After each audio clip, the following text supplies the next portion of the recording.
Blue sticky notes markware Raymong Yeung is reshaping a book called To Freedom. Yeung's a Hong Kong publisher, and he spent the last 2 weeks choosing which words and phrases to yank out of this collection of essays. Their authors were participants in the pro-democracy protests that shook this Chinese-ruled city last year. Red lines have struck out the word revolution, any phrases calling for Hong Kong's independence, and a slogan that's been banned.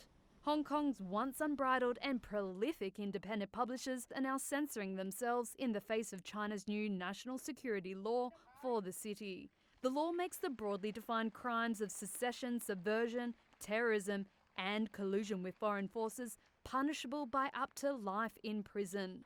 Yeung says revising the book has been a painful process. This part is really about something that is affecting national security, like Hong Kong independence. The only way out. Then we feel that this would be too dangerous, so we simply remove this whole part. Yeung says after Beijing first introduced the law, the original printer bailed and 2 other printers turned it away. Another has agreed to take it anonymously, but wants to get a better sense of how the law is implemented first. It comes as organisers of the annual Hong Kong Book Fair, now postponed over the global health crisis, told exhibitors not to display what it called unlawful books without explaining further. Veteran publisher Jimmy Pang has taken part in the fair every year. He believes a book by political cartoonist Zunzi with unflattering caricatures of Chinese leaders could be deemed too sensitive, even though it was published before the law came into effect.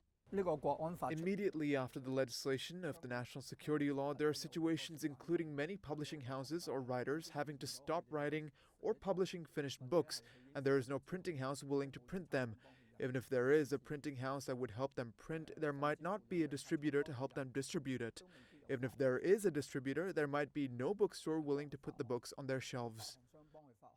Hong Kong authorities say freedom of speech remains intact. But in the past 2 weeks, shops have removed protest-related decorations and slogans, and public libraries have taken some books off the shelves.